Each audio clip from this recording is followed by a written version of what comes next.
Doctor Ramesh आर्य आदर मान सम्मान के योग्य यहाँ पर उपस्थित परम आदरणीय श्री हंसराज नापा जी, सरपंच खेड़ी बरकी, हमारे आदरणीय साथी श्री नरेंद्र सेठी जी, राजपाल जी, योगेश्वर यादव जी, सब रीजनल एम्प्लॉयमेंट ऑफिसर हैं हरियाणा के और हमारे बीच में हैं। ये बहुत बड़ी खुशी की बात है। उनके साथ सुनील जी आए हैं, आई केयर सेंटर से इंचार्ज हैं, और डायरेक्टर साहब, ये बड़ी बात है हमारे लिए कि डायरेक्टर साहब गोगोई जी हमारे बीच में विद्यमान हैं। मुख्य रूप से गुरु रविदास जी की जयंती के अवसर पर ये एक बड़ा प्रोग्राम आप लोगों ने किया है। इस आयोजन की सबसे पहले मैं आपको बधाई देता हूँ और मैं आपको नमन करता हूँ कि गुरु रविदास जी की शिक्षाओं पर हम आगे चलें, आगे बढ़ें।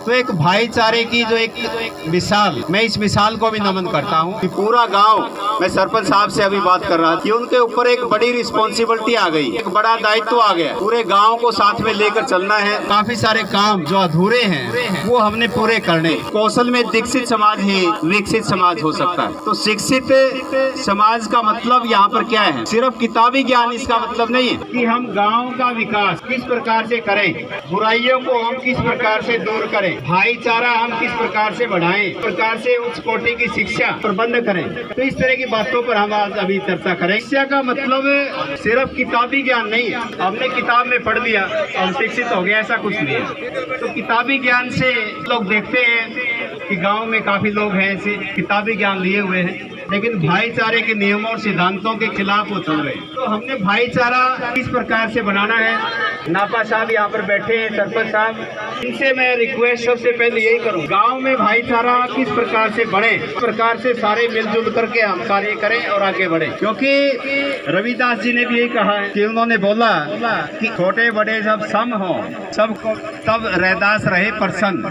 तो रैदास कब प्रसन्न रहेगा? जब छोटे और बड़े सब समान होंगे, सबको अन्न मिलेगा, सबको शिक्षा मिलेगी। तो ये बड़ी बात कही। तो इसी प्रकार से रहीम ने बोला, इसी प्रकार से आप देखते हैं बाबा साहब अम्बेडकर ने बोला है कि जात पात को आपने खत्म करना है, सबका आपस में रोटी बेटी का संबंध होना चाहिए। सरपंच साहब, सभी जातियों का आपस में रोटी बेटी का संबंध हो, सभी आपस में मिल बैठ करके कार्य करें, सब बात बने। एक अलग से कमेटी बना दो, उसमें सभी जातियों को ले लो, जो हारे हुए हैं उन्हें भी ले लो, जीते हुए उन्हें भी ले लो। एक कमेटी बना दी हमने, वो कमेटी काम करे, आपका बोझ भी कम हो जाएगा। तो इस तरह से भाईचारे को भी वो मेंटेन करके रखेगी, और जो है कहीं ऑफिस में जाना है, मिलना है, वो काम भी वो करेंगे। स्किल सेंटर भी हम यहाँ पर चला सकते हैं। ये हमारे जो एम्प्लॉयमेंट ऑफिसर हरियाणा के यहाँ पर बैठे हैं, उनके लिए एक बार तालियां बजा दे, वो सारा काम कर देंगे। ये योगेश्वर जी एक बार खड़े होना, सब रीजनल एम्प्लॉयमेंट ऑफिसर है। जो ऑफिसर अपने पास ही बैठे हैं, पूरे हरियाणा के एक ही ऑफिसर है, वो अपने पास बैठे हैं। तो छोटी बात तो नहीं है ना। तो भाई स्किल सेंटर हम खेड़ी बरकी में ही खोल देंगे, ठीक है? ऐसा कोई हम सिस्टम बनाए। ऐसे ही क्या करेंगे भाई, अपने बच्चे बेरोजगार हैं, एक जॉब फेयर लगा देंगे यहाँ, आसपास के सारे गांव के बच्चों को यहाँ कंपनी यही बुला लेंगे, ठीक है?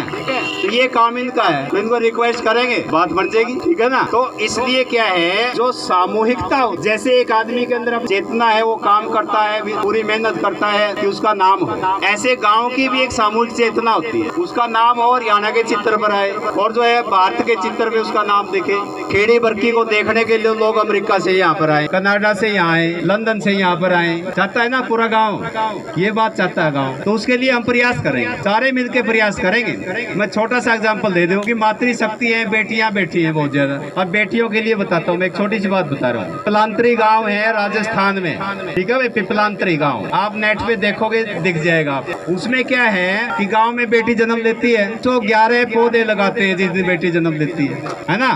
अब ये ताड़ी बजाओ इस बात पे, ये बात अच्छी लगी कि नहीं लगी आपको? 111 पौधे लगाते हैं, ठीक है? गांव में फलदार पौधे लगाते हैं, है ना? मेडिकेटेड पौधे लगाते हैं, है ना? जिनका फायदा मिलता है। अब एक पौधे का नाम बताऊं आपको, सहजन का पौधा होता है। सहजन का पौधा प्रधानमंत्री ने भी उसका जिक्र किया, सहजन के पौधे का। अब उसके जो पत्तियां हैं, है ना, वो क्या है कि इतनी ज्यादा लाभदायक है अपने लिए। जैसे बथुए का रायता बनाते हैं हम, है ना? बथुए को रोटी में डालते हैं, ऐसे ही सहजन का पौधा, वो सारी चीजें चीजें जो अपने को चाहिए, शरीर को चाहिए, सारी उसमें है। अगर हम सहजन के पौधे लगाते हैं यहाँ पर फिर दिक्कत नहीं कोई भी, समझते हो बात। तो सारे हर परिवार सहजन का पौधा खाएगा तो ताकतवर रहेगा। तो इस तरह की छोटी छोटी बातें हैं सारी, और ये बहुत ज्यादा बातें हैं। तो वो सारी बातें आपको नहीं बता रहे, सिर्फ यही मैं आपको बता रहा हूँ। वो हम क्या करेंगे, ज्ञान चौपाल लगाया करें। बड़ा बुजुर्ग है गाँव का, उसके पास बातें हैं, वो बच्चों को बतानी है, तो उसके लिए ज्ञान चौपाल में आएगा, वो बच्चों को बता देगा। इनके संस्कारों की कमी आ गई। संस्कार किस प्रकार से रोपित करें, वो हमने काम करना है इस गांव में। एक बच्चे में संस्कार रोपित करने ही है, किसी भी तरह करें। हम जो है सरपंच साहब से भी ये रिक्वेस्ट करेंगे कि ज्ञान चौपाल में गांव के आदमी जो है बच्चों को बातें बताएंगे, बड़े बुजुर्ग, और बाहर से भी हम बुला लेंगे, है ना, वो भी उनको बातें बताएंगे। बातें छोटी छोटी हैं, जीवन क्या है, छोटी छोटी बातों का योग है, बड़ी बड़ी बातें नहीं है इसमें, छोटी छोटी बातें हैं। छोटी छोटी 100 बातें अगर अपने पास हो जाए तो बात बन जाएगी, ठीक है ना। तो इस तरह से हम इसमें सिस्टम ऐसा बिठाएंगे और उसका जो है फायदा आपको मिलेगा। तो ये स्वास्थ्य के बारे में, पर्यावरण के बारे में मैं आपको कुछ बातें ये बता रहा हूँ। इसी प्रकार से सूराजी बता रहे थे नशा मुक्त गाँव, भाई नशा मुक्त गाँव होना चाहिए। उसके लिए भी एक कमेटी बनाओ ताकि जो है ना वो पूरा ध्यान रखें। साफ सफाई का हम करेंगे विशेष। तो वो क्या है कि हम सारे मिल के बैठेंगे तो रोजगार के, स्किल डेवलपमेंट के, लाइब्रेरी के, हॉस्पिटल के, है ना, ये सारे रास्ते हम निकाल लेंगे। सामूहिकता में ताकत होती है, सामूहिकता बोलते हैं ना। पहला शिक्षक कौन है भाई? माँ को पहला शिक्षक माना गया। आप मानते हो? आप पहला शिक्षक माँ है। इसी तरह से हमारे सब बुजुर्ग हैं, सारे एम्प्लॉइज हैं, गवर्नमेंट एम्प्लॉइज हैं, और जो बुजुर्ग हैं ये सारे क्या शिक्षक हैं। हम लाइब्रेरी तो खोल लेंगे, जब खोलेंगे उसके अलावा हम 20-25 लाइब्रेरी घर घर में खोल लेते हैं। वहीं आस पड़ोस के 10 बच्चे आगे बढ़ा दिया, ठीक है ना। ये सिस्टम बनाएंगे, शिक्षक मंडल बनाएंगे एक, उसमें सबके नाम लिख लेंगे, ये शिक्षक है हमारे, ठीक है ना। तो ऐसे क्या है कि पूरे गांव को एजुकेशन से जोड़ेंगे। और एजुकेशन में क्या होगा, संस्कार उसके अंदर है, उसमें कौशल है, हुनर है, ठीक है ना। खाली बुक्स नॉलेज नहीं है। पढ़ते थे जब, अब पौना का पाड़ा है, सवा का पाड़ा, 1.5 का पाड़ा, 1.25 का पाड़ा, ये आपको आते हैं भाई गुड़िया? आप बताओ, आता है? फिर हम तो पढ़ते थे पहले, पौना एकम पौना, पौना दूनी 1.5, पौना 3 सवा 2, पौना चौका 3, ऐसे पढ़ते थे हम। ये सारे पहाड़े आते थे हमारे को। अब ये बच्चे को आते नहीं। एक बच्चे को मैं बोला कि 50 को 100 से गुणा करिए, फट मोबाइल निकाला गुणा करने के लिए। हद होगी भाई, मैं सारी हदें पार कर गए। तो भाई 50 को 100 से गुणा करना था, ये सारी हदें आजकल पार कर रखी, इनको हमने ठीक करना।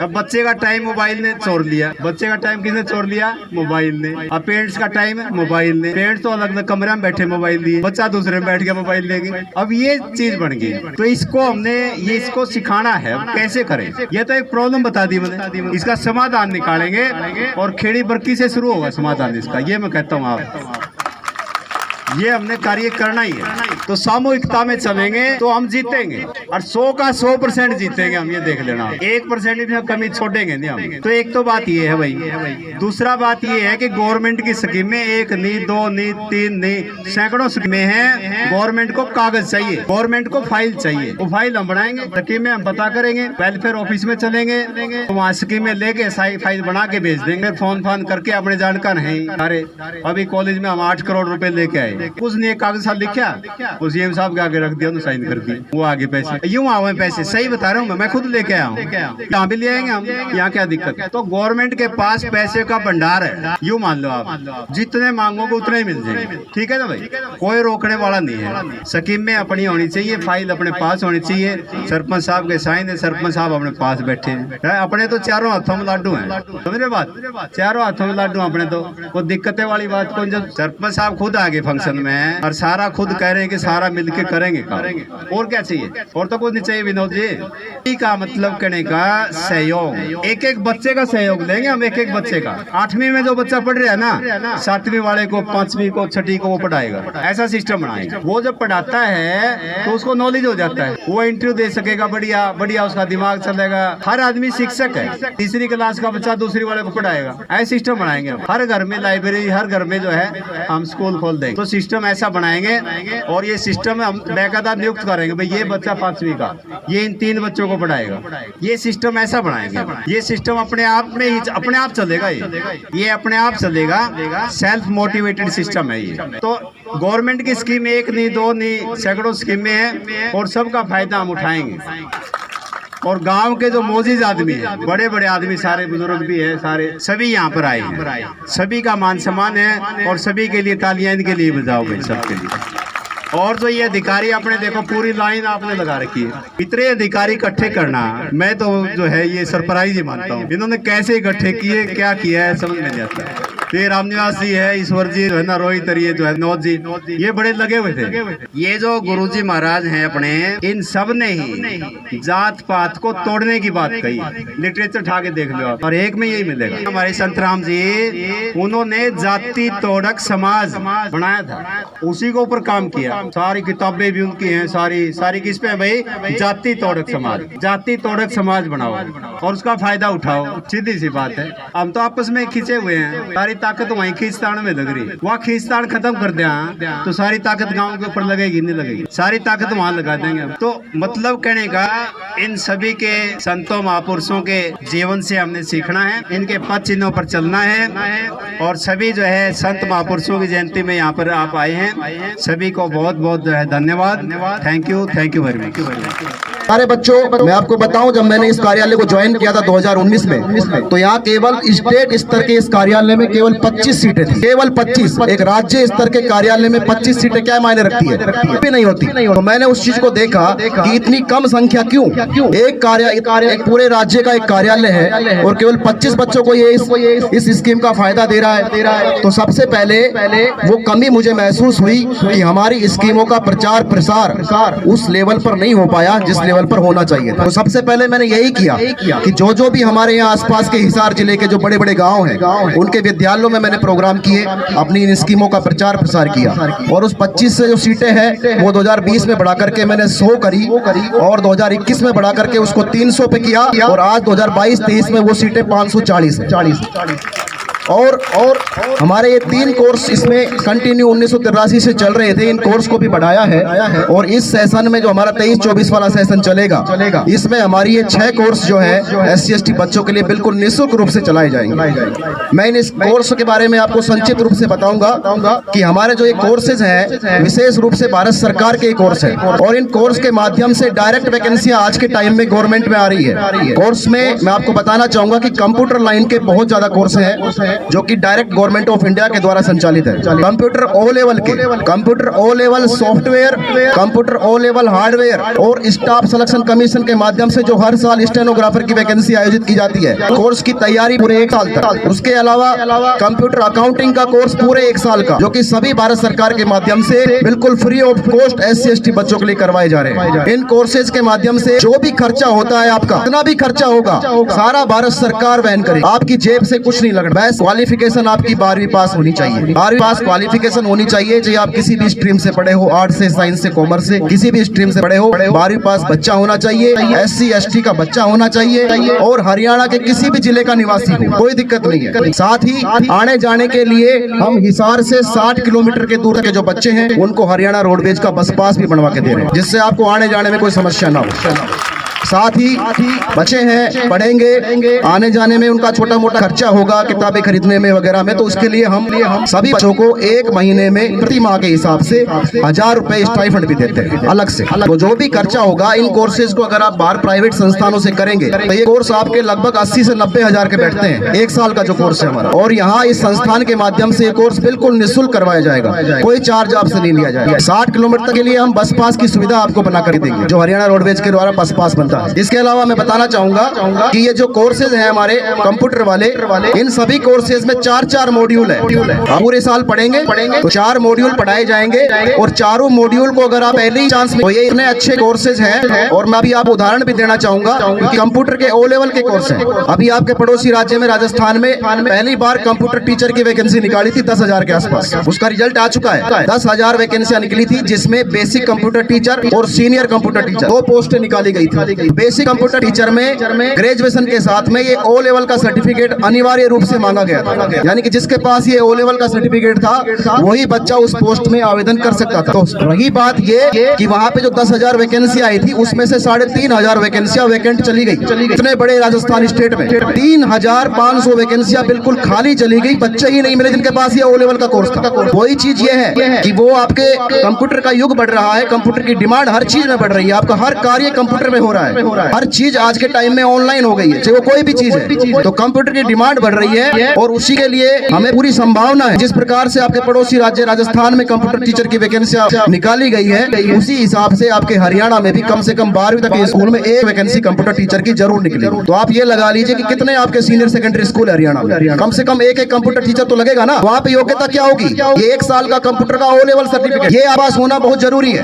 कंडीशन ये होगी कि आपके वर्ग में ये बच्चे ही नहीं मिलेंगे जिनके पास ये क्वालिफिकेशन होगी O लेवल वाली। तो ये इसलिए मैं आप सभी को यहाँ बताने आया हूँ। अरे 1 जुलाई 2023 से ये सभी कोर्स रन हो रहे हैं, उनके एडमिशन हमने शुरू कर दिए हैं। बच्चा SC ST का होना चाहिए, 12वीं पास बच्चा होना चाहिए और हरियाणा के किसी भी जिले का बच्चा हो, कोई दिक्कत नहीं है। तो जिनको भी इसमें एडमिशन लेना हो वो हमारा ऑफिस का एड्रेस इस पंपलेट में लिखा हुआ है, आप मेरे से संपर्क कर सकते हैं और अपने फॉर्म वहाँ पे भर सकते हैं। ठीक है। इसके अलावा हम जैसे कि अभी सरपंच साहब भी बैठे थे, उन्होंने भी मेरे को बोला था हम इन कोर्स के अलावा आपके हरियाणा में हर महीने एक रोजगार मेले का आयोजन करते हैं, चाहे वो किसी भी जिले में हो। तो मैंने सरपंच साहब से बोला था कि ये हमारा कार्य है, ये हमारी ड्यूटी है इस डिपार्टमेंट की। अगर आप चाहते हैं तो आपके गाँव में भी रोजगार मेला लगा दूंगा, लेकिन उसके लिए आप अपनी तैयारी पूरी रखें। आप अपने बच्चों की क्वालिफिकेशन, आपके गांव के बच्चे किस कैटेगरी के, किस क्वालिफिकेशन के कितने बच्चे हैं, वो डिटेल मुझे दे देना।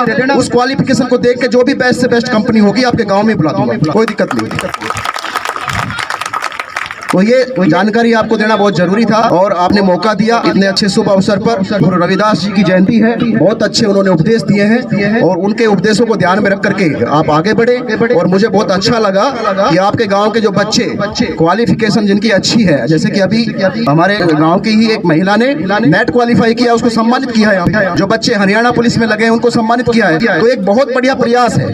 जो बच्चे आपके इस प्रकार की मुकाम को हासिल कर रहे हैं उनको इस प्रकार से सम्मानित करना चाहिए, जिससे उनके छोटे भाई बहनों को मोटिवेशन मिले। सम्मान हर बच्चे का होना चाहिए जो गांव का नाम रोशन कर रहा है। बहुत बहुत धन्यवाद। बहुत बहुत धन्यवाद योगेश्वर जी।